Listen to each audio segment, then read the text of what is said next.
Good day, everybody. I said good day. Welcome to the show with Mike and T. Hello, T. Hey, pal. How are you, buddy? I'm all right. How you doing? Well, I was having a good day. Yeah? Yeah. Oh, well, we're down here doing the show. It's a great day. Sure. Yeah, why not? No, I had a good day. I went to the store.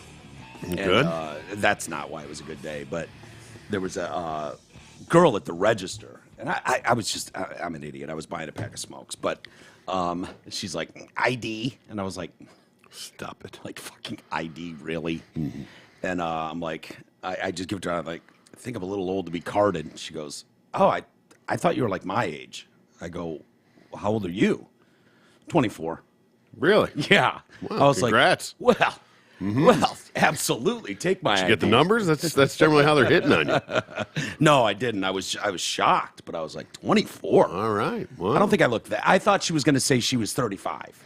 I was like, yeah, okay, I could see. you didn't tell her that, did you? No. But I didn't expect. I mean, she might as well have said 18. Right? You know what I mean? Like 24. Holy shit, you're a child. And here she thinks I was a child. So. Well, congratulations, sir. Yeah. I keep telling you, I think we both look young. Yeah. For as fucking ancient as we are.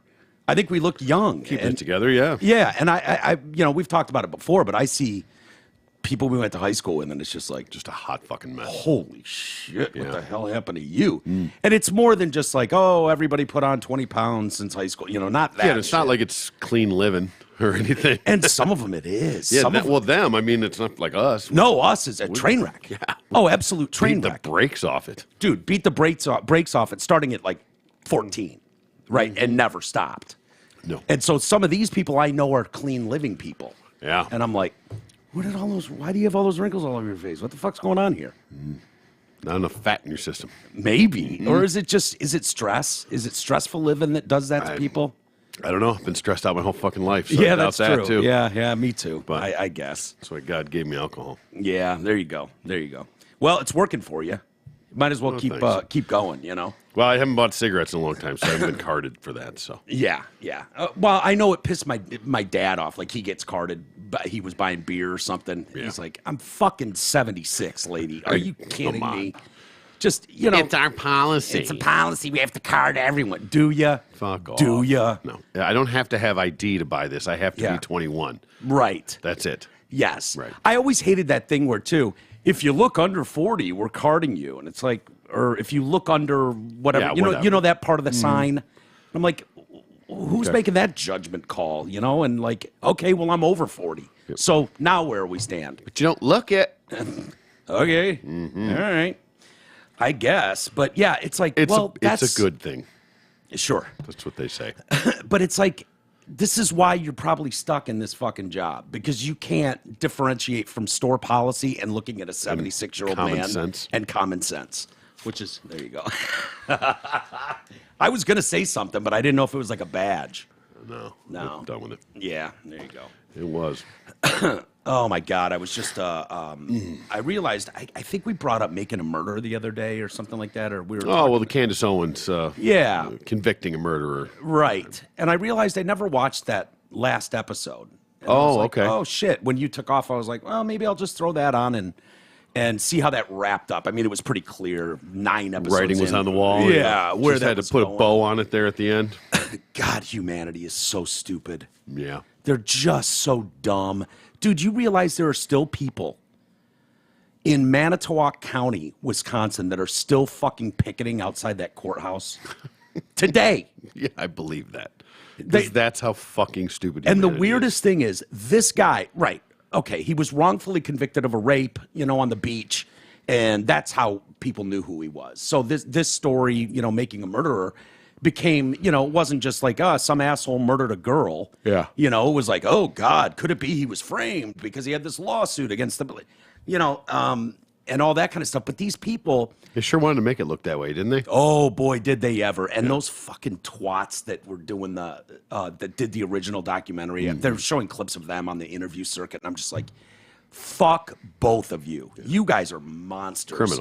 Criminal. For you are lying to people. You just are, the way you twisted this narrative and Right. and all that kind of stuff. You could have taken the story and loosely interpreted it into a movie. Right. You chose to go the route of documentary. Yes. Yeah, and it's clear, like, some of the reporters that were there at the time were like, yeah, we remember them. They were around from the beginning, and they were constantly saying, like, you think he's being framed? Don't you think he's being framed probably for this? Like, they already, and some of the reporters were saying, like, yeah, for them, they had to have a story. Yeah. Like, twice convicted. Like, no one's going to tell a boring story. Of course. And so it seemed like all arrows are pointing towards, all they cared about was this fucking story. But seeing these people, and usually they're the ones you see, some shitty white liberal on a college campus, blue hair, fat, the whole works, bitching about everything under the sun. But here they are defending this fucking guy who absolutely murdered Teresa Halbach. Yeah. He just did, and brutally raped her. Now, are they actually defending him? Oh, yeah. Or are they just doing this for the angle? You mean the regular people that are out there? Oh, I mean the documentarians. Oh, the document. I don't know. Well, no. You're just talking about the morons picketing. I'm talking about the morons picketing. I'm sorry. They're talking about the people that did the movie. Well, they were part of. Sorry, I probably didn't explain that well. But I got a little lost there. These people are out there, but and the reason they're in this documentary is because they've got such an online presence with their support of Stephen Avery that no matter what comes into the story, they can sort of explain it away as some like huge, it's an Occam's razor thing, like probably the most likely thing is probably how it played out. You would need all these dominoes to fall and be perfect and no one say a word for this to work, or he just killed Teresa Halbach. Or that. One of the two. But anyways, I just started watching the last one. And I'm just like, these people are usually the ones that are like, believe all women. That's usually where you see them. And here they are, this like lifelong piece of shit, murdering cats and throwing them in fires, beating the shit out of women, getting all handsy with fucking kids and in his family. Like, all of this stuff is well known. His family members are talking about this shit. It's like, blue hair, what are you doing? Yeah. Why? Like, they know best. Yeah. They really think they Facts know best. Be damned. It's unbelievable, man. But, I'll admit, and I think if you go back and listen years ago when we were calling the family and shit, like, I felt bad for Stephen Avery. It seemed logical that, like, based on this documentary, it was like, Yeah, they slanted it that direction. Yeah. Which is shameful. And the way they positioned it, like, oh, well, if you're looking for motive from the police to do something like this, he had a lawsuit. He had a $36 million lawsuit. It's like, that's quickly explained away in that, what, dipshit, do you think the police officers are paying that? Do you think the department's paying that? Right. Or do you think their policy is paying out on that? Of course. It's the policy, which already paid out on some aspect of that. So, it like, even stuff like that, where it's like, I don't know, man. I can't wait to watch the end of it. But the amount of people that So you think he did it then? Yeah. Pretty sure? Yeah. Okay. Yeah. I am. Yeah, I was pretty sure too. Yeah. I bit the first time, but, what are you going to do? But I don't think I'm one of those people that's absolutely immune to new information. No. Like, I wasn't willing to stick on my guns.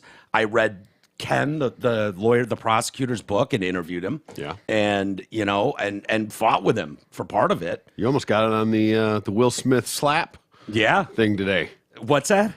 You thought that was from thing of some old movie. Fuck, dude. I saw that going on. No, had you seen that before I sent it to you? Yeah, but I knew right from the video that wasn't really an old movie. Like, it wasn't even really black and white. They just made it black and white for the clip. That became obvious after you said something. No. I mean, when I look at, I know what an old movie looks like, and that wasn't it. I was half asleep, and I was just looking at my phone, and that came across like, everybody's been played, Will Smith and blah, blah, blah. And I was like, what the fuck? It wouldn't have taken 2 years for that to come out, for somebody to piece that together. Yeah, probably not. No, and it makes a lot of sense now. But so what Troy's talking about is I sent him a video this morning, just like a TikTok video of basically that scene, but it made it look like it was from the 40s or 50s. Some old black and white movie of a comedian on stage and a guy gets up and slaps him. Yeah, and they're dressed how you would for an Oscar, ceremony, and it's like, keep my wife's name out your mouth, And so it was like, holy shit, there's no way. And I just sent it to you. I thought it was interesting. But had I looked any further into it, I would have gone, I'm not buying this. No, but my point is, and not to you, but that you put that out, and the go-to is to just believe it. Yeah. Because why wouldn't you? Right. Right? That's the sad, fucked up part of society that we have right now. Yeah, yeah. Is that people are intentionally putting out this disinformation. Yeah. Yeah. Watch out for the COVID fucking hawks. But Right.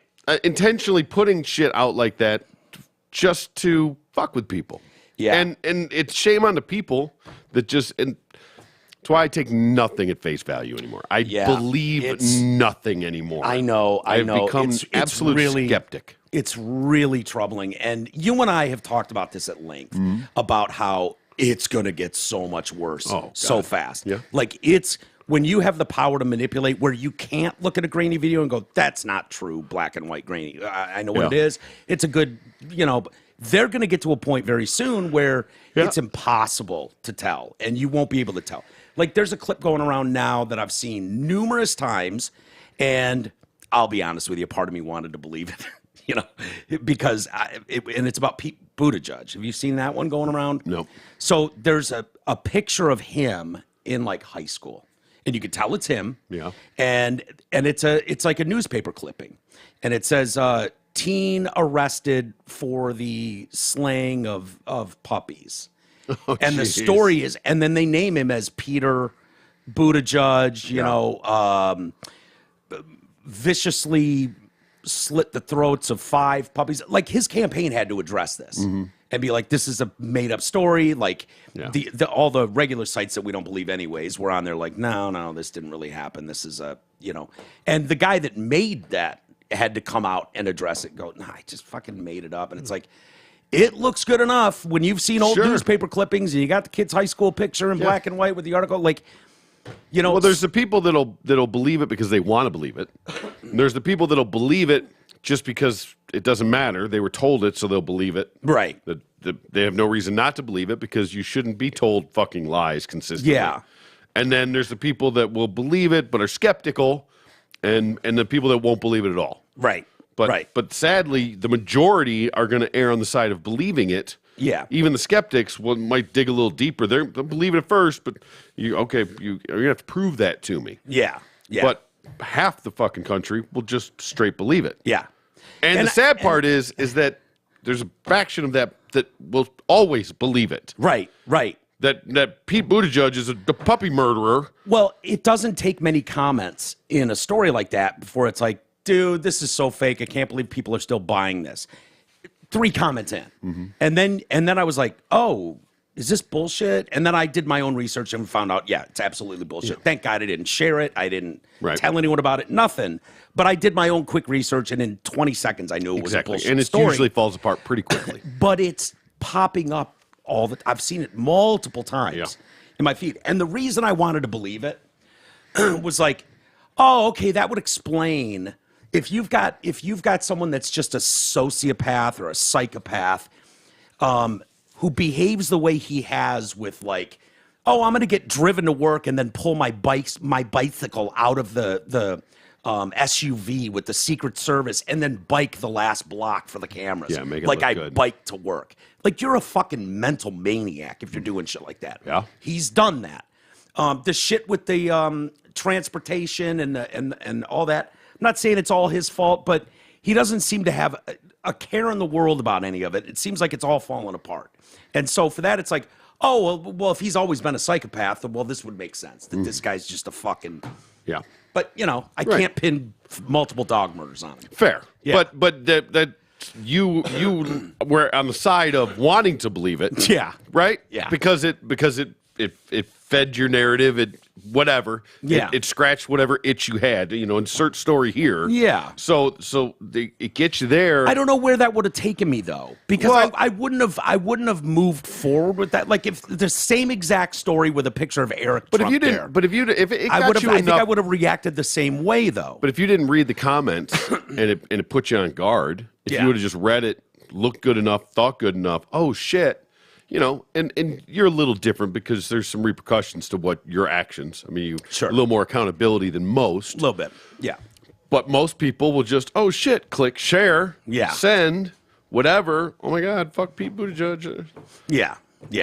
Well, when I went to the comments, it was like, oh, what are people going to be saying about this? Because I just didn't, it looked like a real news clip, and it's like that could be something that people would go way out of the way to bury when you get up in, and it's like, did this just come out? Is this real? Blah blah blah.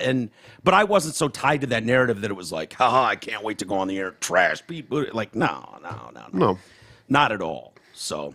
But it's going to get so much worse, T. It's gonna not necessarily. I mean, had that not been disproven, maybe if you had taken at face value, it could have been a story you did.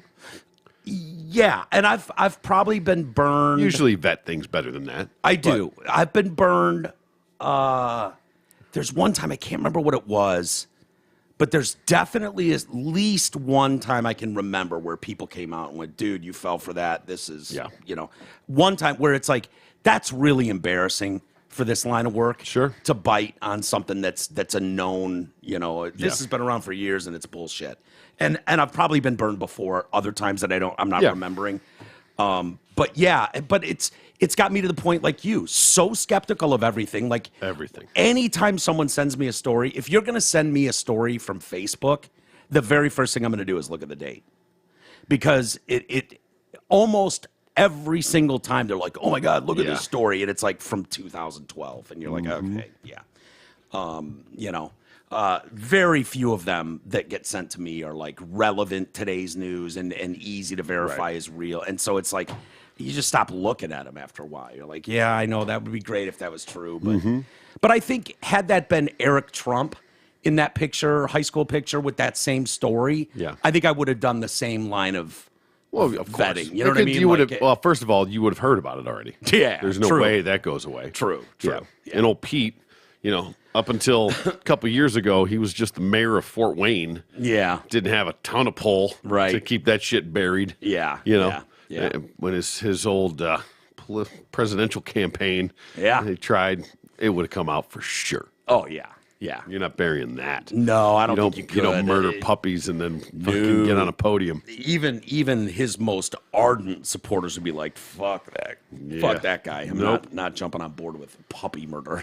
That's, that's but it's just a sad state of affairs of where we are as a society, that people feed this disinformation, that people intentionally, maliciously put this type of material out there. Some of it's just in fun. Yeah. Most of it's malicious. Yeah, and there's a big difference between like Seth Dillon and the Babylon Bee. You know what I mean? Yeah, satire is a completely different story. That story was not meant to be a joke. No. That was meant to fool people. And usually with those stories like that, what I'll give him credit for is... Like The Onion, yeah. If you don't know, you read it, it's like... Okay. Oh, people used to send me Onion stories all the time and thought they were real before it. And I mean, like on the Drew and Mike show, like by the time this started, like people knew what the Onion was. But way back in the day, you used to get those stories. Oh, yeah, all the time. All the time. But usually the writing in those made up ones, those fake, like, oh, look at this high school clippings story from, 50 years ago, 40 years ago.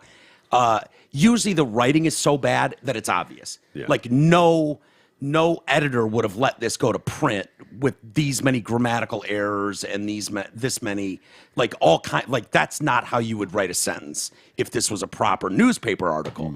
But this one, just at its face value, I was like, oh shit. And it could have been a story and just put Buttigieg's name in there and change the picture. And that's all you got to do. Exactly. So it is a real article. It's just very easy to manipulate. Yeah, and we could look that up. I don't even know. I don't think I got that far. But yeah, that very well could be where they just swapped out Peter's name and image. And that's the easiest way to do it. Yeah, that would be a very easy way to do it. Mm-hmm. We're doomed, my friend. We are doomed. So doomed. I just hope. I just hope we're kind of out of whatever it is we're doing in life at that point, and just like cruise Yeah. control, just like trying to get to the end. Oh, like yeah. that's the goal at this point. Oh, dude, tiny house in the mountains. I'm not even going to know to hear these stories. Exactly. Get me the fuck out of here. I was telling you the other day about being on the Gold and watching Bering Sea Gold and Gold Rush and those types of shows. And that's one of the things that jumps out at me right away is like these people up in the Yukon, up in British Columbia or Nome, Alaska, Yeah. the thought that they'd be paying attention to Joe Biden's falling on his face on stage. Like, so gone. No. You have your own life and things to take care of. Yeah, exactly. And That's they are what it not, used to be. Yeah. You didn't obsess over other people's shit. Well, You handled your own business and you moved on. Yeah. That was it. Well, it's this world we live in now, ever since social media and all the connectivity that we've gotten, that it's damn near impossible. And you see how much people want attention. All people, apparently. I know. It's disgusting. Yeah, it's tough, man. Colorado School District. Oh boy, and I believe it's in the Denver area. All right. What could possibly go wrong? What could possibly go right? Yeah, that's true. So the school district doing what school districts do, making sure that homework's handed in on time and grades are up to snuff and stuff like that. Oh, no, that's not what they were doing. My bad.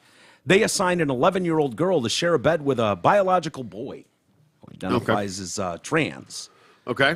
Yeah. So the parents have a demand letter and they're fucking livid, as you can imagine. Oh, yeah. Yeah. For sure. Again, I don't have kids, so I don't know, but I imagine if you had an 11-year-old girl. Why are kids sharing beds anyway? I never shared a bed with a boy in any of my school endeavors. No. Well, this was even at camp. Yeah, Had and my own that's where bed. this sort of goes. Yeah, I remember There was no bed sharing. No, we went on soccer tournaments. And we'd be in some shitty log cabin that had 16 beds in it, and every kid had their own fucking bed. Right. Bunk beds all over the place, whatever it was. Yeah.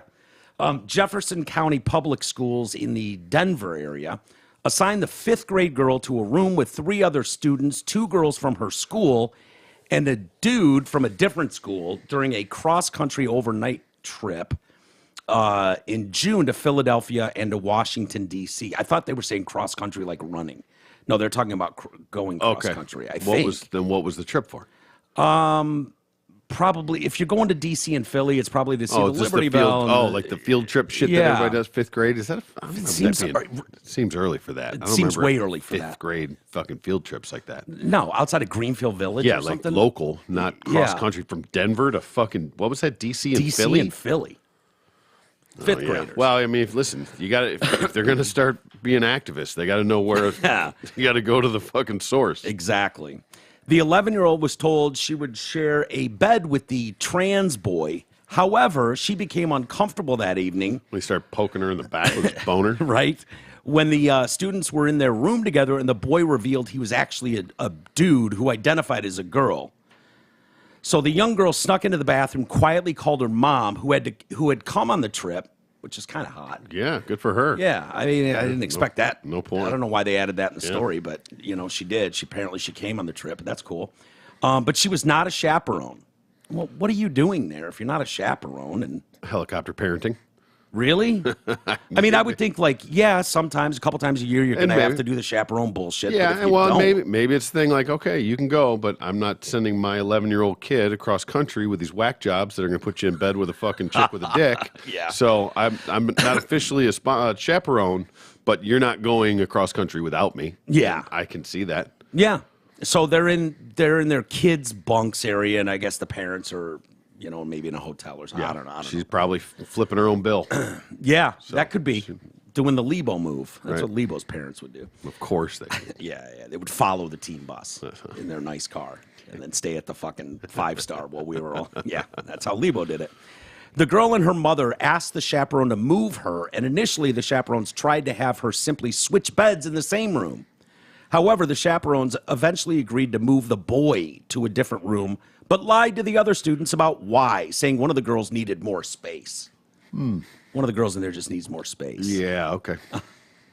An 11-year-old Cock and child. balls was taking up too much room. Yeah, exactly. Can you imagine that's what it was? His dad, dude, I can't move my elbows Every without time I running turn into his around hard and bumping into cocks and balls. Yeah. An 11-year-old child was placed in a position where she feared social backlash if she requested a different room in front of other students, states this letter Transphobe. Yep, goddamn transphobes everywhere. This letter from Kate Anderson, who's the director of the Center for Parental Rights at Alliance Defending Freedom. This practice renders it impossible for these parents to make informed decisions about their children's privacy, upbringing, and participation in school-sponsored programs. The boys' parents also told officials their son was in stealth mode, meaning other students were not supposed to know he's really a dude. Don't ask, don't tell. Yeah. Perfect. Yeah, just talk. Keep that talked. Right. Now the girls' parents, Joe and Serena, are demanding answers from the school district. Sounds like my two dads.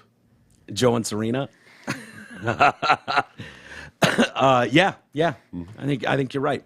The family is. I got it, by the way. The family is demanding the district clarify its policies about trans children and answer whether it will continue to intentionally withhold information about rooming accommodations with parents. That we're even having the discussion that you would be keeping this from parents is You would mind-blowing. You would have to sign off on this. Have to sign But off on this. clearly they didn't. No, I know. I mean, you got to sue the shit out of them, right? At some point. Yeah. Here's what I come back to on this, T. And kids at that age, when we get older and you're put in an uncomfortable situation, you're grown enough to be able to handle it for the most part. You know what I mean? Even the most uncomfortable of situations, you know how to handle it. The fact that think about that, an 11-year-old girl is running to the bathroom to hide, to call her mommy, to go, what do I do? That's got to be so incredibly traumatizing Do you imagine for that kid. if mom wasn't there? Yeah. Getting that call from across the country. 2,000 miles away in Denver? Yeah. Like the dad was. That's what the dad said. Dude, I'm 2,000 miles away in Denver. What the fuck? Which is why mom went on the trip. Yeah, probably. Yeah. And thank God. You know, because imagine if the mom wasn't there to stand up for her kid. Yeah. Those chaperones would have absolutely bullied that child into going back in that room and crawling into bed. Yep. You know, Very what possible. are you, a transphobe? Sure. It's just a lady. You're all ladies in this room. The family is demanding the district clarify these things, their processes. The parents also said the district had assured parents repeatedly that boys and girls would be roomed on different floors during the trip. Yeah, but do you see the wormhole there? They consider this boy a girl to be a girl. Exactly. So technically, they did. Wow. They were within their rules. Yeah, we told you boys would be on one floor, girls on another floor. And then they're going, yeah, but that girl sleeping in the same bed as my daughter has a cock. Yeah, that's a little different. Yep. Fuck you. So even the chaperones told the students the boys and girls would not be allowed to even visit the floor of the opposite sex. Okay. Unless you pretend you're a girl. Yeah. I felt a bit helpless, the girl's father said. My daughter is scared in a bathroom trying to get herself out of a situation. It was very frustrating. And I just really felt like it was not a situation my daughter should be put in. Well, hell no. The trans boys' privacy and feelings were always the primary concern of school employees. Yeah, and nobody else's. Fuck everybody else. Yeah. Listen, if you have to bring it up, if they're cool with it, then fine. But you can't fucking lie about it. You can't hide this shit. Wasn't that one of the things we were taught really early in school or by our parents? Yeah. That lying is never the answer. Yeah. You know, and as human beings, we all do it on some level, and there's degrees. You know, your little white lie. You know, I'm busy Friday night, can't hang out, that kind of shit. Right. But you know, this is one where it's like, what are you hoping to pull off here? Exactly. Like, what are you like? Honestly, I feel so bad for I don't these know parents. if it's I don't know if it's that they just want. Well, because it's a weird situation, and I'll try and play devil's advocate and defend the school system on some level here, because they're in a lose-lose situation in a way. You're going to take a boy that acts, dress, and lives like a girl, but make him stay in the room with all the boys. That's not going to go well, right? But you can't take and put him in with the girls, even though that's more closely associated. I mean, Yeah. The problem is Tough spot. It's a tough spot for them. I get it, but Yeah. they can't. They have to be open and honest about this Yeah, shit. This is where these transparency. schools are fucking this all up. Yeah. And acting like they get to go into God mode and make decisions for people. Yeah. No. You had to sign a fucking waiver to go on this trip. You had these rules in place for boys and girls. Yeah. Well, your definition and my definition don't necessarily align. Yeah. So I need to be privy to that information. When I'm talking about kids being not able to handle a situation like we do as we get older, right? You do a little better in middle school than you did in elementary school, Yeah. a little better in high school, and so on and so forth. Until you understand, how small and stupid this incident might have been. That can be traumatizing and scarring to a kid on the sure. smallest level. Absolutely. And I tell you, Marshall, he was pre-kindergarten or kindergarten or something like that. One of the, like toddler. He's Yeah. a little dude, and he was in class. I may have told the story before, and absolutely shit his pants. Oh, yeah. Went to the bathroom, and there was someone in the stall. It was locked, and he panicked, and he shit his pants. And so if that happens to you and I, we would know how to remedy that situation. Sure. So Marshall went back to class and sat in a pile of his own shit after cleaning up himself. Okay, at that age. There's no... He couldn't get in the toilet. How'd he clean himself up? In the sink? I don't know, but... Back into the G urinal? said he didn't, Yeah. So he sat in his classroom in his own shit for a couple hours, and then school lets out, and G and Amanda happened to be together and picked him up. The second he got in the car. What the fuck? So, I mean, what did that classroom smell like? What did the kids around? Nobody said anything? No. This went... And G was like, the teacher had to say something. Something. No one said anything. That's G amazing. goes, dude, I'm telling you, it took 2 hours in the bathtub. Yeah. With like toothpicks and fucking Q-tips. It gets all fucking... Dude, it's all dried. and halfway shit. up his back, dried. He said, you ever take on a fucking hairless, wrinkled ball bag filled with shit? Oh. And it's that acorn one that's tight, and so it's got all the up wrinkles in it? In the nooks and crannies. Yeah, and so you're fucking trying to, like, with a paint scraper, get this shit out of his Yeah. ball bag. You gotta make it really hot. Let that thing expand. It just cracks and shatters. Pops right off. But that's a situation where you're talking about those really young children that don't have any idea what to do. No, of course And thank God this girl's mom was next door and wherever Yeah. and was there because, I don't know. It just seems criminal on so many levels. And It no one does. seems to give I a mean, the shit. precedent has to be set that this is happening way too often. And again, like I said, I understand the situation the district is in to some degree. Yeah. That it's a lose-lose No, you make situation. a great point. I that get it. They have to do something with that kid, right? Yeah. And you But- don't want to isolate that kid and make him feel bad, like he's Exactly. different and weird, Yeah. or here's the- she, whatever it yeah. was. I The don't- boys, the girls, and the theys. Right, right. No. So, but you also have to be fucking smart. So they moved the boy and left the girl apparently in her own bed because Yeah. she needed more space. So have the fucking common sense to do that ahead of time. Yeah. Put the girl, air quotes, Yeah. in her own space, not secluded or isolated, Yeah. but not in a bed with somebody else because you fucking cannot do that. You cannot do that. I don't know how you do it with fucking kids in the first place. No, I don't But you either. don't know that you put in the same bed together. Yeah, it seemed weird to me, but I've never been Yeah. in a situation where that would even be brought up, so I've never even thought about it. As far as I know, my kids never had to share a bed with anybody. No, but it seems I ridiculous. I didn't chaperone all the trips. No. I did the good ones like Cedar Point. Do you think it would be like if you wanted to be transparent, but you didn't want to blow up? Remember, the kid's in stealth mode. Right. So not everybody's supposed to know that he's coming to school and I'm just a girl, all that kind of shit. Would it be You okay? think the kids don't know? Oh, yeah.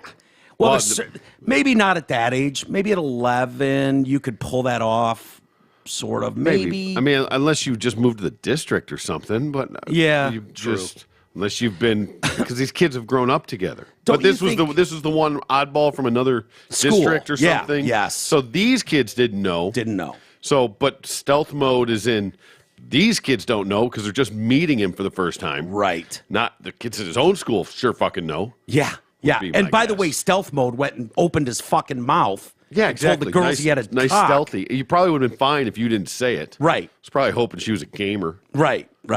Do you think it'd be okay though if you were like the teacher or the principal and you had a meeting and went, look, we know, the mom that drives a Subaru with all the stickers on the back of her car.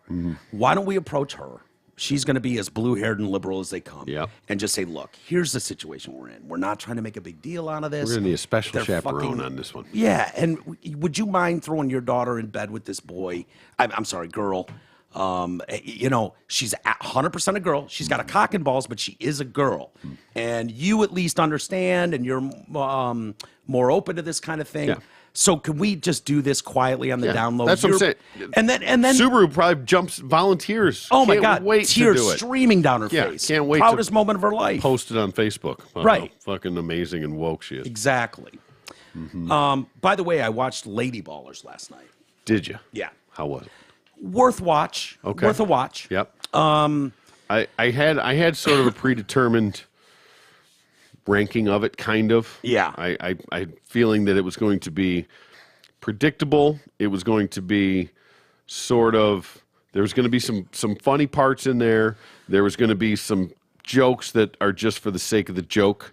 And then it was going to, when it's all said and done, it wasn't going to be an unbelievable comedy, that at the end it was sort of more about making the point than being funny. Yes, and there's a lesson to be. I don't know how much I should say. Spoiler alert. I think we all probably get where this but it's movie's like coming from. the dude team realizes that what we're doing is taking away opportunities for girls, and so they have kind of a come to Jesus moment. It's, along those lines. Right. There's one line in there that I thought was funny. It's a joke we've made 1,000 times on this show, but it's rated TV 14. I think I saw. Okay. So, but it's not. It's not like there's no nudity. There's no like it's not strong R, language. Not 17. But at one point, you've got this woman's team playing this woman's team, but they're both all trans athletes. all dudes. So they're all dudes, and this team is all black. They're playing basketball. Yeah, that was in the clip. They're all black dudes, and they're fucking dominating them. Is that when they had their come to Jesus? Yeah, shortly thereafter. But one of the guys on the other team pantses him, and the black dude in front of the crowd, and so he's just standing there, and they obviously don't show it. And one of the coaches leans over and is like, "That is the biggest dick I've ever seen on a woman." Yeah, We've made that joke. we here. have. Yeah, that was on the trailer. that line. Yeah, Really? I'm pretty sure. Okay. Well, that was the only bluish moment in there. Yeah, I didn't find it like I was sure, trying. Because I didn't watch the movie and I saw that. I remember that line, so it had to have been on the trailer. That was the best line in the whole damn movie. Well, that's why you put it in there. Maybe. I was looking for where, because we're already hearing how this is a hate-filled thing and it's attacking blah blah blah, and it's going to cause murders all over the world. Yeah, of course. trans people. Right. So I was looking for because it'd be really easy to write that script and go hard in the paint. Yeah. And I didn't think they did. I didn't think they attacked anybody. I don't think that was the point of it. Like I said, it was meant to be done in jest. Yeah. For the most part, which is where I thought a lot of the jokes were probably going to be. Yeah. I like I said, I like the bit, the spoof on what's her tits, Miss Bud Light. Oh yeah. Totally Dylan Mulvaney. Yeah. Totally a play on that. They nailed it. So I mean, you can just see there was the benchmark things that they had to sort of hit along the way. Yeah. That's how I had it laid out in my Yeah. head. But You should- when it's all said and done, I'll watch it. You should watch it. Just check it out and see what you think. It's doing really well, though. It's the #1 most popular movie in streaming in the country right now, according to Rotten Tomatoes. Yeah. Wow. The film took the top spot on Rotten Tomatoes' list of most popular streaming movies yesterday. Audience score of 95% with more than 2,500 reviews on their movie review part of their site. 2,500 reviews, and I guarantee not one of them is an actual movie review. Yeah. They're just listening. It's an opinion. Right. Right. Jeremy Boring says Lady Ballers launch has been the most successful in the company's history. Less than 24 hours after it was released, racked up 1,000 reviews, 97% approval rating. Audiences have responded positively to the film, calling it a fresh return to humor and a necessary comedy for the current age. I knew it would be funny, but I hadn't considered Daily Wire's ability to tell stories with good values and morals, which of course is the case. The end was phenomenal. Way to go, Daily Wire. You knocked it out of the park. I don't know I'd go that far. Well, again, even the real reviews. Yeah. How much are they just real reviews? How much are they propaganda? Well, I think there are plenty of people that are tired of the lack of, decent comedies. Well, when you're talking what I'm saying is that they're school and, First of all, the people that subscribe to Daily Wire, generally are going to think and believe a certain way. Sure. Absolutely. They lean right. So this is something that's going to be right in their wheelhouse, and it's going to be amazing, even if it's not really amazing. But if it was just a small group of people that subscribe to this little website, it wouldn't be number one on Rotten Tomatoes as far as streaming goes. Very true. Yep. I think people are That's why I desperate wasn't for sure good... when that was my other question on that. If it was coming out just through Daily Wire, like through their site, like the other stuff was. Well, yes, but then didn't they have like a what is a woman? Didn't they have like a Twitter premiere too that they did where you could watch it on Twitter or something like that? Eventually, eventually they did, but not at first. Yeah, and this is brand new, so I'd be curious. What you had to watch it through Daily Wire, right? Yeah, I did. Well, then I think that's answers your question. Well, that doesn't mean that in 2 weeks it's not going to be available. Well, I understand that, but it's number one right now. Right. So I'm talking about the people that are watching it are the people that subscribe to Daily Wire or were given a password. Anybody that doesn't would be. So you can't go to against the YouTube and idea watch it. You can't go to Netflix and watch it. No. Right. So you just said that you didn't think it was the people that subscribe to Daily Wire watching it, or otherwise it wouldn't be the number one movie. But it has to be because that's the only place it's available. No, that wasn't the point I was making. Okay. Seriously, I understand how you took it that way, but I don't think that's what I was trying to say. Okay. It doesn't matter. No. Okay. Either way. Well, that was the point I was saying, was that was the only. Yeah. The only people that can see it right now are the Daily Wire subscribers. Right. Because that's the platform that it's on. Well, I know for a fact not a single person who thinks like, you giggle at a, picture of a trans woman, so I'm just a lady. And you giggle at that is causing murder and mayhem all over the world. Those people aren't going to watch it no matter what. Right.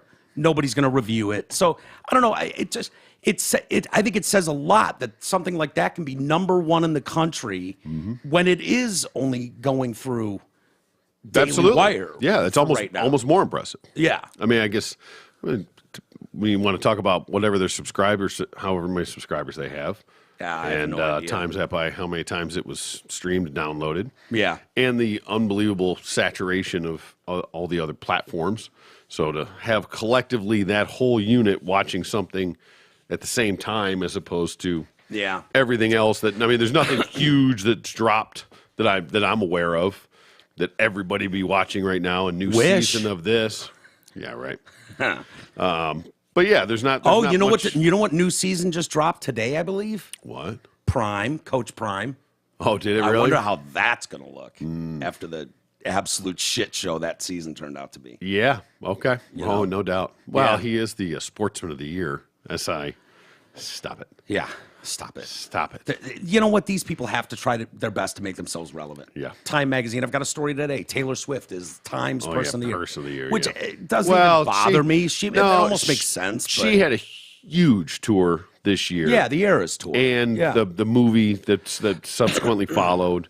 And from what I've heard, just like when she was here, she did the Capuchin Soup Kitchen.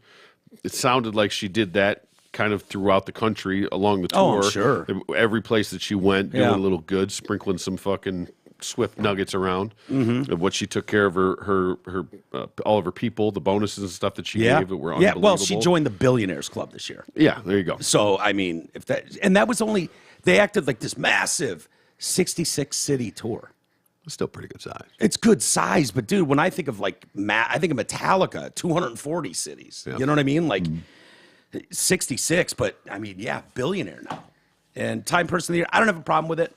I know it gets overblown, but I don't think it's her fault. I don't think she. Yeah, I don't. I have nothing against her. She's never struck me as someone seeking out limelight. No, she's never. I've never been like this bitch. Yeah, you know, not once. I say this bitch to all the media companies that glom all over her and drool all over her, but that's what's she gonna do? There's nothing she can do about it. She seems like a good person. Having her tiptoe into our NFL world is a little, frightening. Yeah, but I know. Well, that's way more. I'm way more disappointed in the NFL world than her. Can you even get more disappointed in the NFL world, though? At this point, every day it seems to get lower and lower. Yeah. She's just banging the dude. Yeah. So, and she's not even like making a spectacle out of it. They are. Yeah, of course. They haven't said shit about it. No, she's just in a box. She's doing her thing. Yeah. She's not coming out and singing halftime, fucking doing the national anthems and shit. Look at me, look at me. No, she's just banging a player. It happens. I get it. It's fine. And she's finally getting that big dick too. She's getting that tight end Travis Kelce dick. Okay. I mean, outside of Joe Jonas, she's going from Joe Jonas, guys like that, to how do you know what kind Jonas of hog Joe's got? Well, I'm just looking at measurements. Measurables that we can. I know it doesn't say everything. No, it does not. It doesn't say everything. My dad is a good example of that. Who's got the biggest dick in the locker room? The DBs. Exactly right. So but they all have one thing else in common. Well, just saying. We haven't. When was the last one we had? Jason Sehorn. Mm-hmm. You know what I mean? Yeah. That would have thrown the and we don't know what he was packing. We do not. Right. So I'm just saying, size is not everything. We have not spent too much time talking about the G's, Palestine, Israel. Okay, thing. yeah. Oh, the G's, yes. G's. This is the G's. Like the G's up, O's down. Yeah, no, the G's. Mm-hmm. It's kind of wild, man. And I don't know why, because I don't take terrible interest in the story, man. I don't really like anything unless they're getting shot in the pussy. Yeah, well, that. Yeah. People really like that conversation, by the way. Yeah, they did.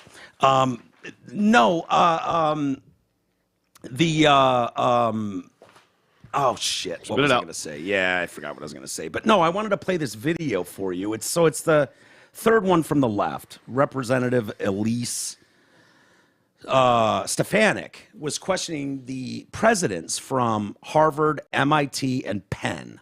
Okay. So where this comes into our world outside, because when you're talking about like the Middle East and all that, I'm just like, yeah, whatever. Wake me up when they're done fighting, and then we can discuss. Well, who's she representing? Elise Stefanik. Yeah, I believe she's New York. New York. Yeah, New York Republican rep. Okay, I didn't know there was a thing. I didn't either. All right, I really didn't either. Which is why we don't know her name. Must be upstate New York. Yeah, way upstate. She's in the Finger Lakes. Yeah. So Buffalo's New York. Yeah, true. So these people are sitting here being grilled by her. She's an alumnus of Harvard, of course. Good for her. And so we've seen these groups of students all over the country. Yeah. Talking about, from the river to the sea, which is basically a call for... It's a very pro-Palestinian vibe with the academics. With the youngsters. So that's basically calling for genocide of all Jews. Mm-hmm. Like, that's like murder all Jews. I've noticed NPR is very... pro-Palestine? I mean, I'm not going to say they're pro-Palestine, but they're...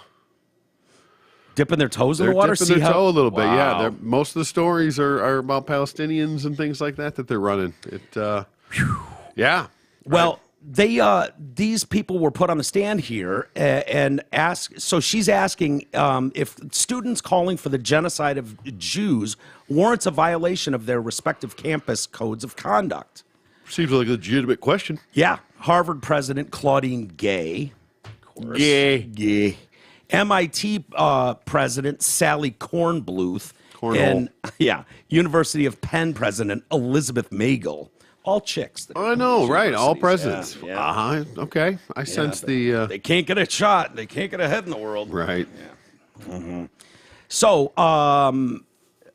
they all testified during a committee on education and the workforce hearing on holding campus leaders accountable and confronting anti-Semitism.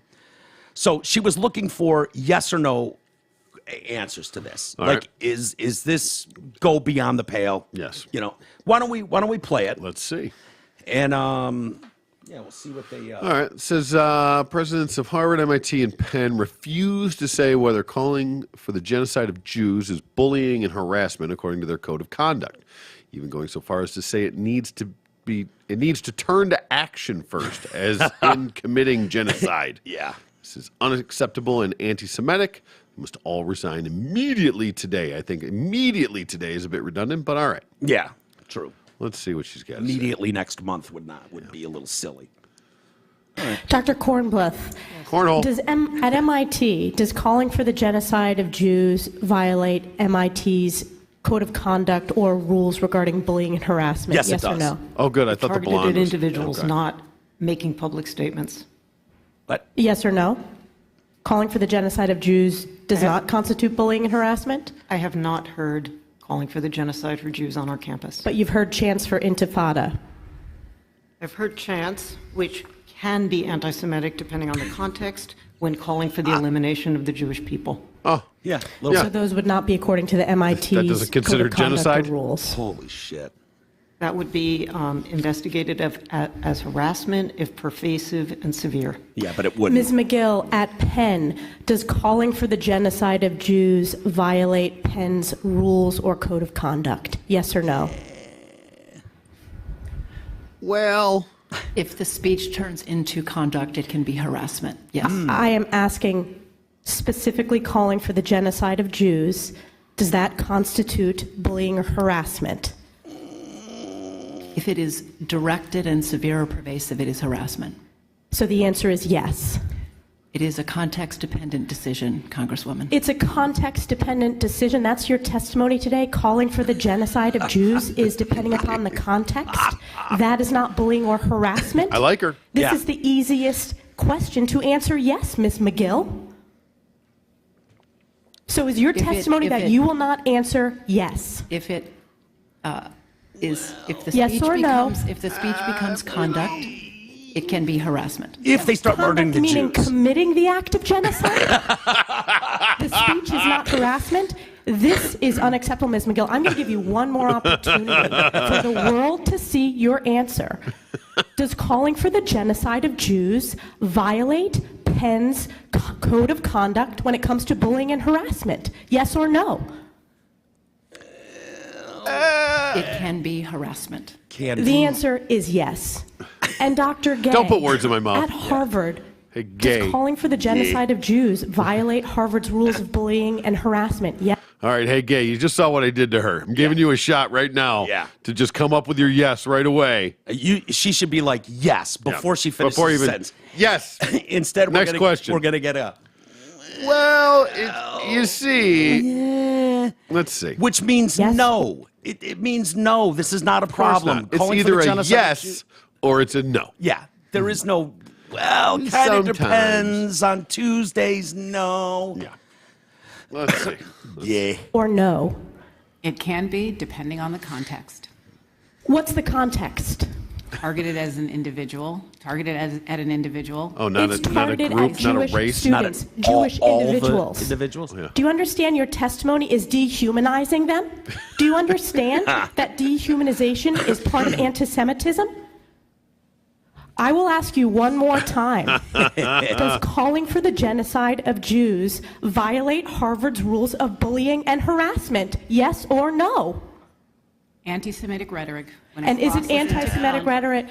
Anti-Semitic rhetoric, when it crosses into conduct that amounts to bullying, harassment, intimidation, The actual genocide. that is actionable conduct, and we do take action. So, So standing it as a the answer mob is and yes, chanting it in the that calling courtyard. for the Yeah. genocide of No Jews problem with that. That's violates totally Harvard fine. Code of Conduct, correct? Again, it depends on the... Hey, Miss Gay, just Yeah. out of curiosity, what if the rhetoric was genocide of the blacks? Yeah. How would you feel about that? Or the Yeah. gays? Would you have Heaven a- forbid the black gays. The black gays. Yeah. If they were calling for the genocide of blacks on college Yeah. campuses, would you be like, Well, do they have nooses? have they That's- started hanging people from Right. trees? They're just talking about it. That's They're just screaming it in people's faces? At Yeah. this point, is that what you're saying? They're just screaming it in their on a faces? case-by-case basis here. Yeah. If it goes beyond and they start murdering the black students, then yes, we would say that constitutes bullying. That's so disappointing. Holy shit. So man. disappointing. But they have, they got to cater to their own base too. They can't just come out and say it because they're obviously catering to this on campus. And roughly 3 out of every 4 Jewish college students report that they have experienced anti-Semitism or seen others victimized by it on their campus since the conflict with Israel erupted. Harvard student Jonathan Frieden said he walks by crowds of people chanting from the river to the sea every week on his way to class. Mm-hmm. I talk to my Jewish friends on campus every day. They tell me how afraid they are to go to class. Charlie Kovitt, a student activist, said when students are saying from the river to the sea, Palestine will be Arab, and clearly calling for violence against Jewish communities, and even interrupting classes to do so, we need to hear Harvard clearly state how it will discipline those who are voicing these hateful views. A Harvard alumnus accused her alma mater of, this is Stefanik, the one woman, so this is her quote. She's accused her alma mater of enabling far-left anti-Semitism in an op-ed that was, I can't even believe they printed it in the Harvard Crimson, wow, but they did. Today, Harvard has been corrupted. Wasn't that Harvard? Was that Lampoon? Harvard? Yep, absolutely. The Harvard Lampoon. Mm-hmm. Harvard has been so corrupted by its apparent desperation to appease the far left that its moral compass has been long forgotten. It is profoundly disappointing to see Harvard, prestigious institution, which we care so deeply about, devolve from fostering an age of American independence into an institution that enables abhorrent anti-Semitism. Mm-hmm. This did not rub Dave Portnoy well. No? No, he's a G. Did you know he was a G? I had a feeling. I kind of did too. Yeah. Now that you mention it, you know, you're like, I had a feeling. Yeah. He's got that kind of vibe to him. Yeah. New York Jew, went to Michigan. Yeah. Oh, the stars all aligned. They really did.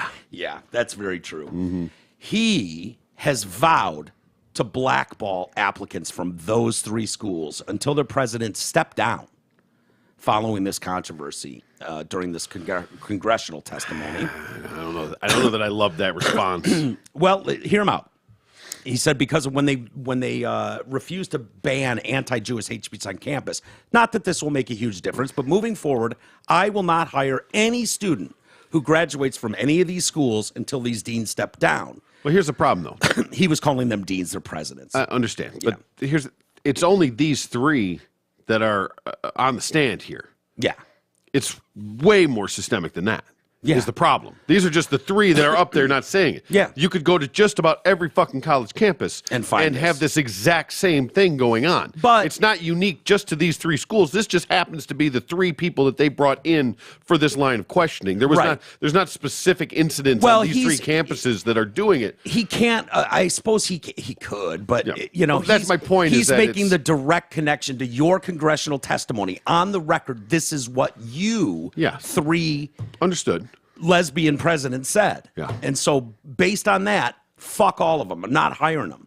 So Portnoy, a Jew, Massachusetts native, who graduated from Michigan, blasted all 3. This video made me so irate. I need to make sure as many people see it as possible. The deans, presidents, of 3 supposedly prestigious universities in the United States somehow refusing to condemn students calling for the genocide of Jews on campus, a.k.a. the murder of all Jews.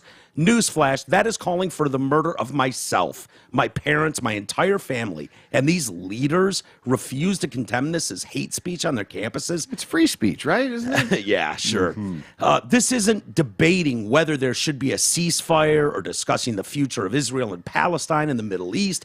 This is calling for the murder of all Jews everywhere. And these absolute coward school administrators refuse to condemn it. Even worse, they somehow only say it violates school policy if these anti-Semitic students move from chanting kill all the Jews to actually trying to murder all the Jews on campus. Well, good to know that actual murder is still against the school handbook at the Ivy Leagues. Bottom line is that there is literally no other minority, religious group, or ethnic group where students could openly intimidate and chant that they want to murder an entire group of people and not get kicked out immediately, or better yet, thrown in jail. Like, you can't even whisper something bad about other groups without it becoming an international incident. But with Jews apparently saying you want to kill them all is fair game. At this rate, we're one step away from Ivy Leagues offering courses on how 9/11 was actually the Jews' fault. Barstool already employs Obviously.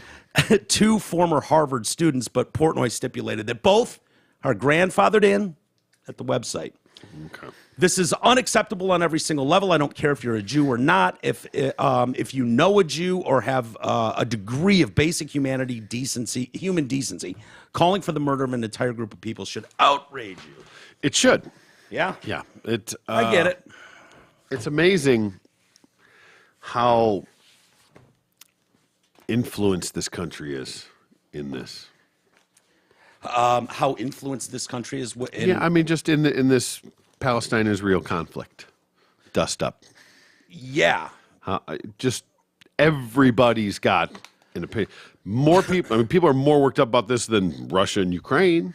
Way more. I haven't even heard the name Russia, Ukraine, Zelensky, Putin. Well, the checks are still going. Yeah. Don't worry about that. Mm-hmm. You don't have to hear about it to pay for it. Yeah. No, it's, I mean, I guess there's a lot of Jewish people, but probably more Jews than Ukrainians in this country. Way more. Yeah, probably. Way more. Yeah. Like I said, it's... No, you should have hard lines. Like, if students want to be stupid and because they're young and stupid, that's what kids are. But when you're talking about leadership at these schools, this should be a very, very simple, like, absolutely, we will not tolerate the bullying of your classmates because of something that they have no control over, like their sex or their race. Like, this is a hard line that we will not allow them to cross. And if we catch them doing it, there will be a suspension, there will be a blah, blah, blah, whatever they do. Yeah. But to do this, like, this little dance. I mean, in context, like, no, motherfucker. If they were actually bullying someone, but okay, well, they're chanting this in the fucking quad. All over. And dude, the stats are remarkable when you're talking about Jewish students when they're being interviewed about what they're feeling on campus. Yeah. I mean, some of them are talking about hiding in their dorm. They don't even want to come out. They're afraid. They're afraid of their classmates. And we've seen these rampant psychopaths going nuts about trans issues or something. Yeah. They go crazy if you have an opposing viewpoint. They go batshit. So there's no reason to believe that they don't mean every word of it and wouldn't attack a classmate, which is why it's really important from the top. You're getting that clear message sent. Yeah. This will not be tolerated, even if it's a wink, wink. Yeah, we'll just slap them on the wrist because we're with you too. Fuck the Jews. Behind scenes. But out front, you got to be saying the right thing, man. I think so, yeah. But it's going on everywhere. Easy. Yeah, it's going on everywhere. And I'm not taking a side here. This isn't like if the Jews were on campuses chanting death to all Palestinians, I'd be saying the same shit. Like, no, guys, hold on a minute here. Bring this down a notch, okay? Can we all agree that calling for the death of an entire group of people not a great idea? Death to Hamas acceptable? Yeah, fuck those dudes. Okay, known terrorists that want to take us out and all the Jews. Just curious of where your line is. Yeah, terrorist groups. Okay. Yeah, known terrorist groups, proud terrorist groups. Sure. Yeah, like Hamas, Hezbollah, Al Qaeda, ISIS. Okay. Yeah, I have no problem with. Just feeling out the lines. That's all. Yeah. But you notice I didn't say all Palestinian people. No, I said Hamas specifically. Of course, exactly. Yeah. Well, that's the difference. Yeah. Right. That's why I asked specifically. Yeah. And you? Me? Do you have a hardline stance? I mean, are you cool with Hamas running around just? Well, I'm generally no. I mean, I'm not necessarily for chanting the death of anybody. Yeah, really. That's a good start. That's a good start. That's sort of my stance on it. Like, do what you have to do. I don't support what they did, and but I don't know that I need to be out there chanting, and wanting their heads on a stick personally. Yeah, it's their fight, it's their battle. You go fucking get it. Go get your heads on a stick, boys. Do what you got to do. But I don't need to stand square and fucking chant death to Hamas. Now, that's not my fight. Well, you didn't ask me if I was going to go stand and chant death to Hamas. No. So I was asking you the same. Like, do you have a problem with death to Hamas? But when, fucking planes start hitting buildings, then I'll be out there fucking holding signs. Yeah. Chanting away. Penelope Cruz. Oh, yeah. You a fan of Penelope Cruz? I am. Yeah. Bless you. Yeah, sorry. I got a soft spot for the Latinas. Latinx? Yeah. Yeah, she's, what is she most known for? Vanilla Sky, probably? She had a run there. She did? Yeah. Yeah, there's something else. What else was she in? Like the fucking Bandits or Banditas or something. Her Yeah, and, she's been in a shit. the other one. Yeah. And she's absolutely gorgeous. Oh yeah, I am a fan. Yeah. Penelope Cruz is weighing in on the movie theater versus streaming debate, Okay. saying she believes all films deserve to be seen on the big screen. Well, good for her. Okay. You Sure really, they do you can. really mean that? You want all movies on the big screen, nothing straight to video? Oh, Blow. That's the one I was thinking of. Yeah, yeah. What was she? Was she Depp's love interest wife? Yeah. In that. Mm-hmm.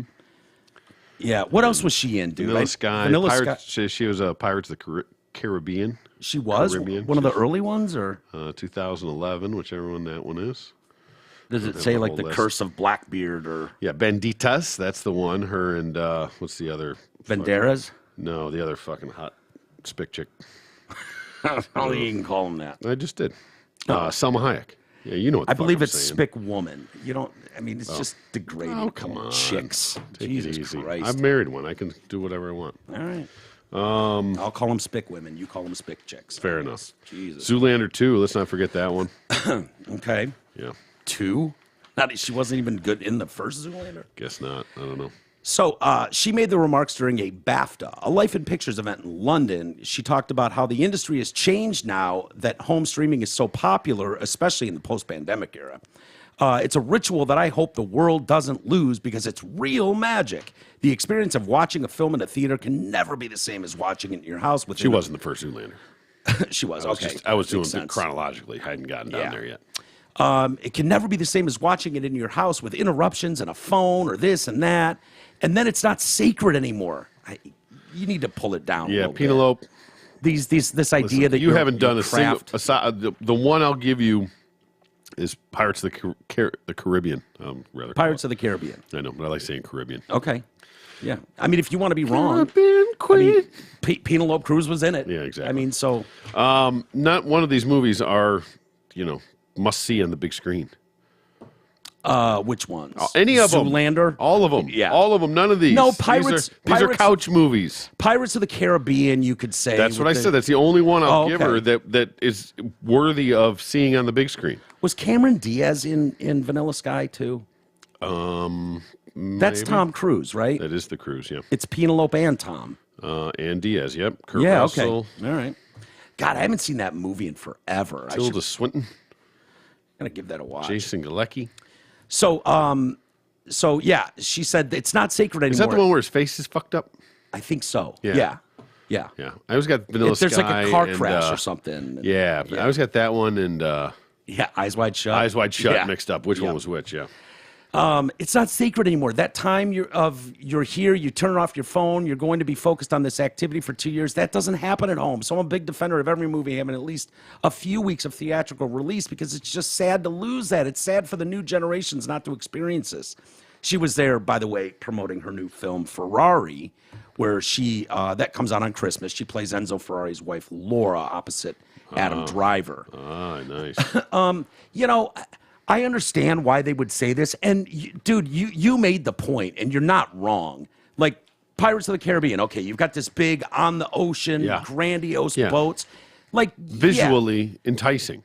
Titanic Yeah. is one. It's like, yeah, it makes sense. If Even you like can, the Star Wars, Avatar, some of the movies like that. I don't need to Yes. see rom-coms Top Gun, on the Maverick. fucking big screen. Exactly. No. And I'm sorry, this is not the days of old where it was like you either saw it in the theater or you waited till next year when it came Right. out on VHS. Yeah, and then stood in line on a Friday night and hope you could get it at Blockbuster. Exactly. And now, you know, our TVs are so good now. Like you can get a fucking 65-inch 4K for $500. Yeah, right. Like they're so insanely good now. Yep. And you know, having these things like in theaters and streaming, dude, the last place I want to be is a theater. Sure. The last. And I like their popcorn. Mm-hmm. I like getting a candy in my frozen Coke or whatever. I like that, but it's like, I do want to go. There's a premiere coming. That's a movie that was shot in Michigan. It's called That's Funny. okay. It's about a retired stand-up comic that's trying to make his comeback, and he kind of gets a chance to do like a Tonight Show, and so he's kind of doing a little mini circuit trying to get tuned up to get back into it. Sure. It's all shot in Michigan, and then Is it based on anything? Like, or is it just a? I don't know. No, I think it's. I mean, I think it's a local guy. We find out more. Maybe we can get him in. But Sure.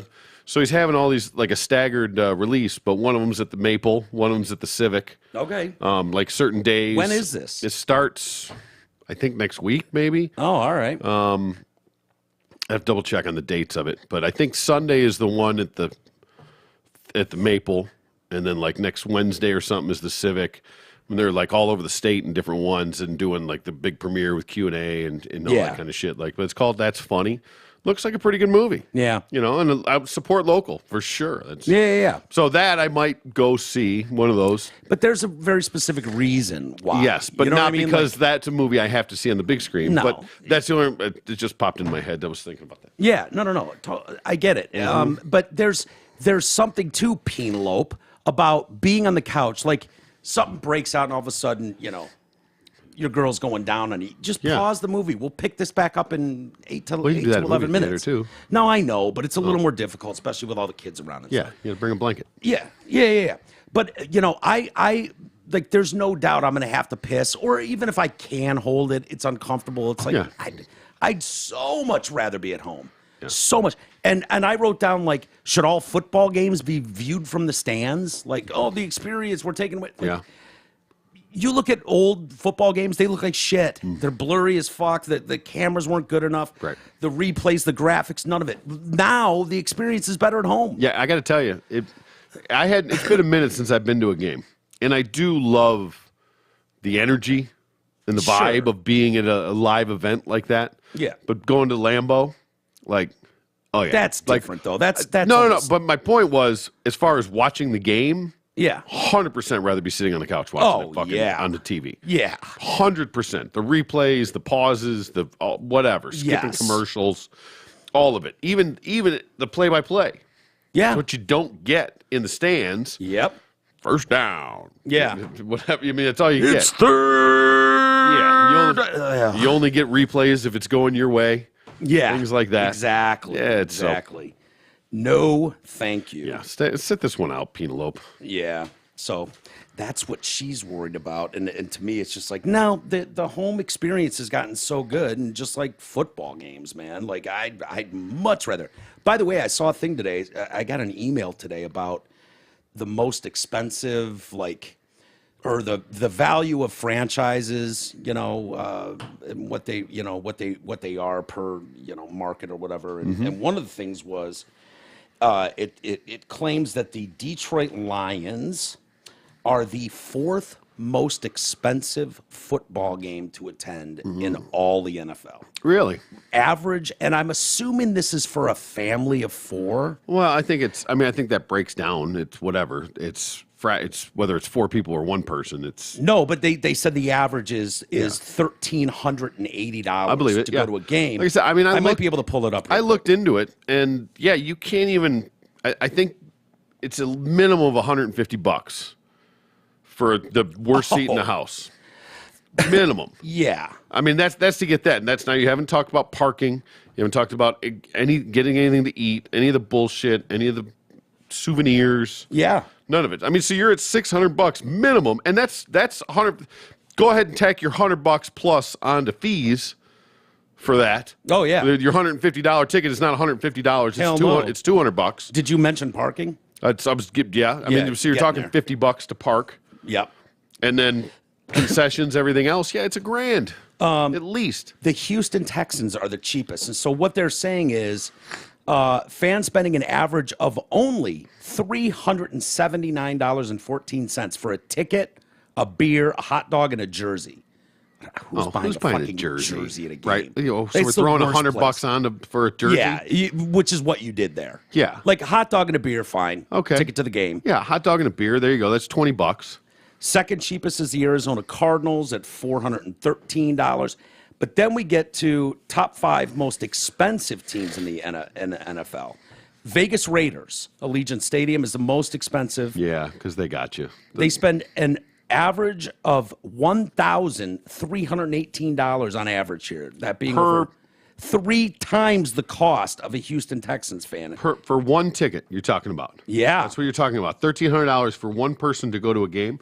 Well, this is also Tickets an average. alone cost $1,165. This is where you're averaging out, because there's a $300 ticket to sit in the nosebleeds, and there's a $3,000 ticket to sit on the sideline. Maybe. And they average out in between. I wish they would say the Detroit Lions are in 4th place for the most expensive team to support, with Ford Field being the team's home ground. Fans spend $904.11 on average to attend their game. Jerseys cost $132. That can't be one person. Nobody spends $1,000 a person to go to a game. I don't know. I mean, I guess, like I said, if you're averaging that totally out, well, because the only difference there, the variable is they're not even taking parking into account for that. yeah, They're only talking about the ticket, a burger, a fucking dog, a beer, and a jersey. Which, Yeah. fuck your jersey. yeah. Whatever. Go ahead and take $100 off the top, and let's just have a real conversation here. So okay, but I so did say souvenirs, so average ticket price for the Houston Texas is $230. There you go. And the total average spend, so when you throw in a beer, hot dog, and a jersey, apparently we're yeah, all it buying becomes the jerseys. 3 something. So you're adding $379. $100 into there. So go ahead and take $100 off all these totals. Yeah. But so you're telling me that the Lions is 800 and something bucks? That's what they said. And then so 904. Well, right. So take off the $100 for the jersey, Yeah. and we're talking $800. Take $30 off for a beer and a hot dog. You're telling me the average ticket is $770? I have no idea. I haven't looked in so long. But I remember looking. I mean, like I said, I know I was it- thinking about going to the Niners-Ravens game on Christmas night. Yeah. It's the last game there. And earlier in the season, so it was probably like week 2 when it was looking like, oh, I'm going to go out there. I think we could get tickets then for $400 each. Yeah. But that was 2 teams that are most likely going to be in the playoffs in a late season game, like where there was potentially a lot on the line. Like, it's like when you and Tooch went and saw the Packers-Niners. That was essentially a playoff game. Right. You know what I mean? So it wasn't like just going and seeing some dog shit week 2 game that no one cares about. So I imagine they're drastically different. I know Jeet says that when, to go to a hockey game there costs $20 unless the Wings are in town. And then it's fucking hundreds. Well, it's just like a Pistons game, or they're throwaway. They're $5 tickets unless Golden State comes in town. Then they're $150 a piece. Exactly. So What are you looking up there? You looking? I was looking up tickets. What are they? I haven't got there. They do not make it easy. I should have just gone to fucking StubHub. I'm shocked you didn't. I know. Well, because the first one that came up was like Lions tickets. Yeah. Then you got to go through all their shenanigans. Well, now that's all you're going to see for the next 2 months on every time you turn your phone on. Get tickets here for this. Jesus. All right, whatever. It doesn't matter. No, it doesn't. But like I said, I mean when I said the cheapest seat, it's $150, but there's a lot of $150 tickets, and then they're $200, and but you don't see too many. I mean, there's very few seats at a football game. I mean, figure what's Ford Field? 45,000? No, not 80,000. Ford Field? No, it's not 80,000. That was the Silverdome. Was fucking 80,000. No, Silverdome was 90,000. Still, it's not even close to that. 70,000? Ford Field, 60 maybe. Oh, You said Ford Field seating capacity. 65. Yeah. Up to 70 for football and 80 for basketball, though. Why would you get more for football? Seems odd. I mean, I Why could is that see bitch still rambling? because she likes to talk. Oh my God! Don't they all? They're just Yeah. Well, listen, I just got a new phone, and I over the years honed my other phone in, had all the fucking Dialed? I had it figured out. Yeah. It all resets, dude.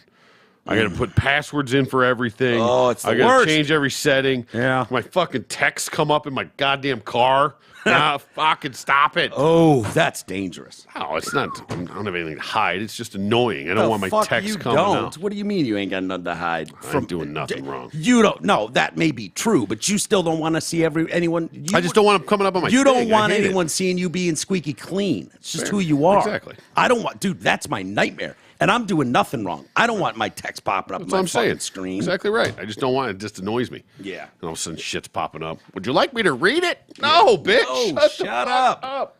So one of these days I got to just sit down. I think I got my surgery here this end of the week, so I think when I'm down for a few days, I'm just gonna hammer down and just learn it figure it all out. Get it? Yeah. I saw this headline, shocking moment. And I was like, okay, I'm listening. All right. Fucking reel me right in. Yeah, no shit. Fucking shocking moment. Montreal Mayor Valerie Plante collapses while giving speech on live TV. Oh boy. I was like, all right. Valerie Faceplant. Yeah, exactly. So should we see her? Should we see this absolutely there's shocking video? moment? Yeah. All right. So that should be fairly well queued up. And remember, this is shocking. I don't want to shock people. Shocking video. This is shocking footage. Well, can we please see Wendy Williams? Yeah, of course. William Wendy. Well, if you want to say something is shocking, like Wendy Williams, was next level, awesome, Indeed. So let's see Ms. Plant, Face Plant. Yes, middle name Face. Direct them to other kinds of services. So I would. Oh, we're off the rails. Oh boy. Hot flash. Vous pouvez reprendre les... Oh non. Je me sens pas bien. I'm shocked. Oh my God. The Absolutely mayor was shocking. taking questions when she said she wasn't feeling well. Oh my gosh. Did she get a little lightheaded? And I mean, She took a seat. Hold on, back that up. I think she's got a nice set of titties on her, though. Oh, well, let's reevaluate. Yeah. I mean, it just seems fair. Ville de Montreal. Can you see the moment it goes, the train starts for wobbling sure. off the tracks? Yeah. though? Oh, no doubt. Yeah. Let's like she's got it together. She's holding it together. She's doing great. Yep. And then all of a sudden it's like. Services. So I would. Right about there. Right here. There's a long. Right there. Yep. Now pay attention to the titties when she goes down. Okay. She's not an attractive woman, so No. the titties are really going to have to save this. was taking questions I think you overshot that one. I might have. I saw a side, like a heft to the side bag. Okay. I mean, I'm more interested here on what we got going on. Ooh. Whatever this one is. Yeah. That's That outfit's atrocious, but it looks like something decent's going on never know. underneath it. Could be. Yeah. Yeah. Anywho, I for one am shocked. I am shocked too. I was like, come on, that's not shocking. By the way, she met with the medical team. She's doing great. Yeah, we obviously we know. But it made me immediately think of Wendy Williams, and it's like, yeah, like that one's I have fantastic. that video pulled up. By the Is way. it already? Yeah, Oh, it's good. the next one. Oh, there. fantastic. Yeah, I'm not Perfect. going to leave you in the lurch like that. Oh, see? okay. Well, I should have known. I should have known. This is so good. It's And I really don't like this dude. So I don't like makes this it guy that either. much sweeter. yeah. Oh yeah, God, the fucking googly boogly ass. Yeah, this was Halloween too, so she's Right. all Yeah, it's they got all the makeup and the costume and everything. It's just a little too much, I think, for old fucking Wendy William. First caress. Danger, Will Robinson. Danger, Will Robinson. someone unplugged it and down, and we're down. Start it again. I think the first words coming out of her mouth. I think she fucked up the sentence there. That was the first hint. Our first caress. Our first guess. First caress. Our first caress. Hold on. Hold. You got this. You got this. You got this. Down goes Frazier. Yeah. Ah, yes. That's spectacular. Thank God. It's one of the good ones. She was fantastic. Good thing. Oh, look at the. Oh, I thought that was the Wendy Williams farts on live TV, but there's that one too. Oh yeah, that's a good one. Indeed.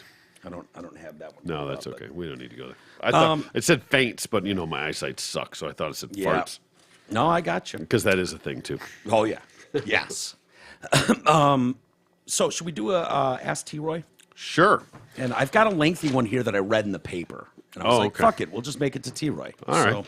Well, hey, ST Row today is brought to you by the Backcourt Restaurant in Clarkston. Located in the Deer Lake Athletic Club, the Backcourt combines first-class service with a relaxed, friendly atmosphere and a chef-inspired menu. They have daily dinner specials throughout the week, live music on Friday nights, and on Friday and Saturdays, the best fucking prime rib in town. Next time you're out heading out for dinner or drinks, stop by the Backcourt Restaurant in Clarkston. You can call them at 248-625-8686 or visit DeerLakeAthleticClub.com. Yeah, I think And- Forey kind of screwed us last time he was here. Why? Well, I feel like we needed like 2 cases of the bread. Oh, dude, that stuff. You know what I mean? It's like, crack. It, It's so it good. is, and it's like he knows better. Yeah. And he gave us one like large Man, thing of bread. that was and that should It's have like- been enough, but it just but it's wasn't. not. But it's it just never not. is. No. And I went in the next morning. I was like, "Oh yeah!" And I opened it up, and it was just butters. And it was like, T-Roy, that son of a bitch, took the last 2 to work. I did the last 2. Yeah. Yeah. Well, I ate the first 10.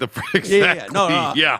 But I was hoping that you would have Yes. forgot about it or Nope. something, and it was Nope. like, oh, wah, wah. Yeah. I had the walleye. Yeah. Oh, Gross. man, it's so good. Yeah. Oh, that Parmesan crusted walleye, baby. The Parmesan crust does look good, but the filet. So nice. Holy shit. The You should go fillets. over there and get it for yourself, but the bread. Indeed. And tell Forey we said hello. Oh, yeah. He's good. He's a good dude. He's listening right now. I guarantee sure he it. is.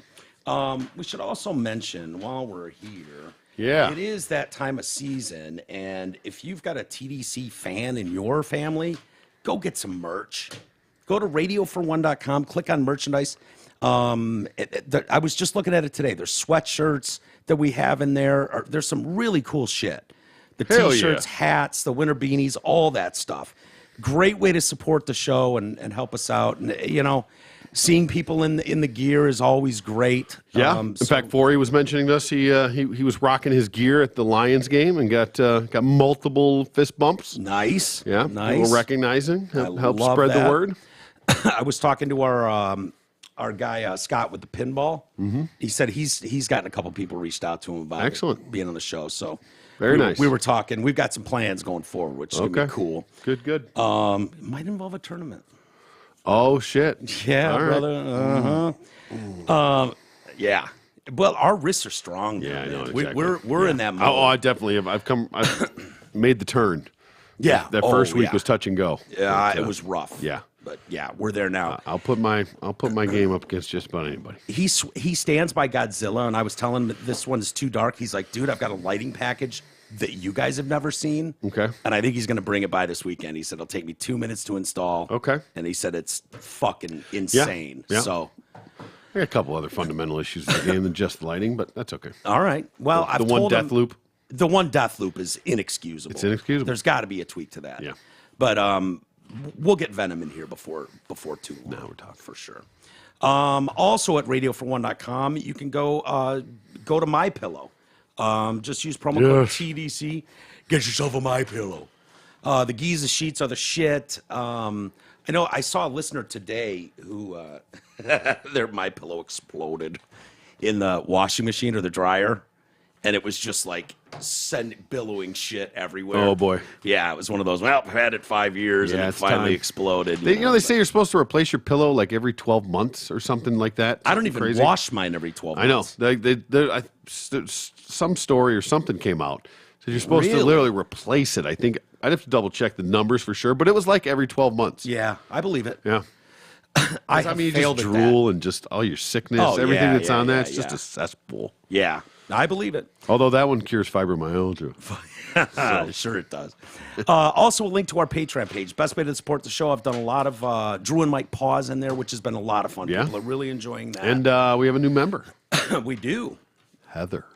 Oh, she sounds hot. Yeah, right. Yeah. Were you team Locklear or team Thomas? Depends on the year, but Thomas mostly. I mean, there was like a 3-year window Yeah. that's all there was. And Locklear's gone off the deep end. I don't want to hold that against no, him no, now. no, no. I'm talking straight up. I think I was Thomas. Oh yeah, Fall Guy. Fuck yeah, the pink. yeah. The And pink. dude, mine was more the poster than it because I didn't watch the Fall Guy. Because it was Fall Guy and T.J. Hooker. Yeah. That's what I think they were running side by side there. yeah. But yeah, it was Thomas. Yeah. put Thomas together. was just. Strong. What is she doing? I wonder what she looks like now. I don't know, but Well, she'd have to like go out of her way to fuck that up because God said It can happen. You're gonna carry this for a lifetime. Yeah. So Heather is the new member. yeah, Heather, welcome aboard. Thank you, Heather. I mean, you could do worse. Oh boy, that doesn't sound very good. No, Oh, well, I mean, is she trying to hold on and do a lot of work? there's definitely some work there, but I mean, listen. God, These are lady, stop doing that. It's the unrealistic expectations put upon them from Well, what is she, 60 now? I mean, Yeah, I don't she's know. got to be, right? saying there somewhere. Oh, how old- 57. That's it. No. 1957 she was born. Oh yeah, I was gonna say she got to be older than that. Fuck. So she's in her mid 57. That makes her 60, almost 70. 77 will be, or 27. She'll be 70. Wow. So she's, yeah.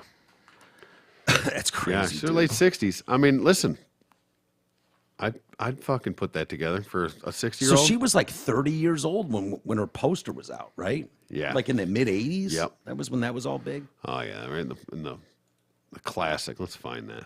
Yeah, you'll be able to find. There you go. I think I had that one on my wall. That What, one in the the blue blue. one? Yeah, yeah, What's the this one? This I this remember. is the classic. yeah. That pink one right there. That's the one I remember. And look at that. There you go. There's Locklear and Yeah. Thomas.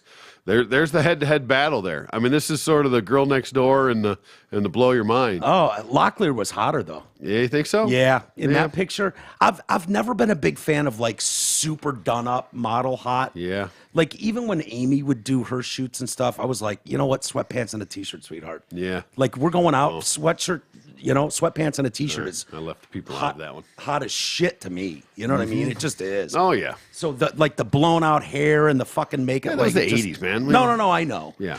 But even nowadays, like when Right. chicks get all wildly done up for a night out, I'm like, Yeah. dude, you would look stunning with a ponytail Well- and a fucking t-shirt. Listen, push comes to shove. Heather Locklear, Heather Thomas, Heather Patreon. I'm Team Heather Patreon. Heather Patreon. All there you day. go. Good call. Thank you, Heather. Welcome, Welcome aboard. aboard. I hope you find a bunch of fun stuff on there. Lots of good stuff to listen to, and more coming all the time. Dear T-Roy, Okay. my God damn it. best friend of 14 years All right. is getting married Uh-oh. next year. He's planning what can only be described as the most over-the-top and expensive ceremony you can imagine. The woman is talking about renting live swans. Oh, Jesus. But I've done my best to support her through it all as her maid of honor. But when we sat down to start planning her bachelorette party, every bit of reason went out the window. She first insisted that we do a trip somewhere hot. So I started researching places in the U.S. that might work and came up with what I thought was a great list of suggestions. But no, she said the trip had to be outside of the U.S. because she wanted a, quote, real vacation. And felt like her bridesmaids and best friends deserved to get away too. Yeah, on their own dime. She That's then- the problem with this fucking racket of weddings and Yeah. and bridal showers and Yeah. all that shit. Mm-hmm. They flip their own bill for all this stuff. The dresses, all of it. Yeah, I know. Shit adds up. And then this twat, like, fine, if this is your vision, this is your goal. Well, let me finish the story. I You don't will. know exactly where it's going yet. All right. But I maybe, do. maybe you do. She then told me she hired a professional bachelorette party planner for 10 grand. Because she wanted all of the details to be perfect and didn't want to burden me with it. Oh, yeah, I'm sure she was very concerned about you. Yeah. That stung a bit, but I figured it would take the pressure off me and allow me to relax and just enjoy the experience. Apparently, the bride decided on a 6-day first-class trip to Italy, where she wants to stay in 2 5-star hotels, with the whole thing totaling $7 grand a person. $7,000. I almost blacked out when I saw that number. I frantically tried to do the math in my head and figure out a way I might be able to afford it. Ultimately, I realized that no matter how much I scrimp and save, it's just not possible for me to spend that kind of money. So I told her that as much as it breaks my heart, I can't join you on this trip. Rather than show some sympathy or sadness, she shrugged off my explanation and told me to take out a loan. She said it's a once-in-a-lifetime event for her, and she needs me there, and that if I really cared about her, I'd find a way. She then told me that if I wasn't willing to just get a loan and make the trip happen, she'd have to choose someone else to be her maid of honor. Yep. Ding, ding, ding. It seems to me like the hoopla surrounding the wedding has gone totally to her head. This woman is not the best friend I've grown up with. From maid of dishonor. Yeah. Girl, bye. Girl, bye, right? Girl, bye. Fuck you. Yeah. That could be the best thing of all. Which is like, I need to Absolutely. pick a different maid of honor. Like, Yep. You oh, absolutely perfect. Can you See you find later. someone else to take my seat at the wedding, period? This idea of putting your friends on the hook for thousands of dollars. I've seen it over and over and over again. Really? And I mean, not even that. That's extreme. Yeah. But because and a lot of times the bride has money or is marrying money or whatever. Sure. And fine, even if you're going to justify this money, this is your fucking day. It's not their day. Right. Right? This is your once-in-a-lifetime vacation. $7,000 is their once-in-a-lifetime vacation, not yours, you fucking cunt. Right? I mean, if you're not willing to be reasonable or say, okay, listen, it's so important to me that you be there. I understand. Pay what you think you can pay, what you're comfortable with, and I will cover the rest. And if I got to take out a loan. Because it's more important for you have to be there. It's my day, but it's not. That's not what it's about. It's about her and girl, bye. Don't you think, like we all know, we all have friends, and they run the gamut, the whole spectrum. Right. Some of our friends are dirt fucking poor, and some of them are stupid rich. Yep. And you would know, like, this guy is super important in my life, but there's no fucking way he's coming up with $5,000 for an event sometimes, like that. the people that have money, why would you even put it on? They don't even. Like they, that? It's not. It's they don't think about it necessarily that way. I give people the benefit of the doubt in that okay, even that, like say $1,000, whatever, or a trip to Vegas or something like that. Yeah. It's nothing to them. Like, okay, it's not that big. They just don't realize that it's not necessarily that way for everybody. Yeah. And not everybody's in that same boat. That's really fucking selfish thinking to not know. Well, it's one thing to like put it together. It's say, okay, this is what I want to do, right? And first of all, no fucking guy's doing this. I mean, unless it's a golf trip or they're going to play Pebble or something crazy. We're going to Vegas. We're going to blow it out. No, usually what they do, don't they? Is like, hey, we're going to Vegas. If you can make it, we'd love to have you there. We got a block of rooms, and they're only $37 a night because we bought in bulk. All you got to, we got a discount on flights for everybody. It's only $137 round trip. We're less than $200, and then whatever you want to spend on gambling, you do. Yeah. Like, but if this idea that anybody can write a check for $7,000, to fucking Italy, take a loan, that's first class flights, and then 2 5-star hotels. Pull your dress down, your cunt is showing. Yeah. So this should be a warning to the husband she's about to marry. Indeed. Run. Mm-hmm. This is what's truly important to this woman. This is exactly what's important. Yes. Her best friend of 14 years doesn't mean shit to her. Yeah. I mean, even to what comes down to the bridesmaids' dresses and stuff. I mean, sometimes they're hundreds to $1,000. Yeah. Because this is what she picked out she wants. And they're meant to look fucking shitty too, so you don't outlook the hot bride, right? For something that you're gonna wear one time for this asshole's wedding that you got to pay for this and then put on all this other shit. Oh, do they rent that shit? No. Like guys do with tuxes? Fuck no. No. Sorry, ladies. Right. Ouch. Oh, dude, that might be a great business. Rental dresses? Yeah, I mean, to have run the gamut on sizes, have 10 of each kind, different ones. We should go into the fucking dress business, telling you, dude. right? Just take them in, take them out. take them in, take them out.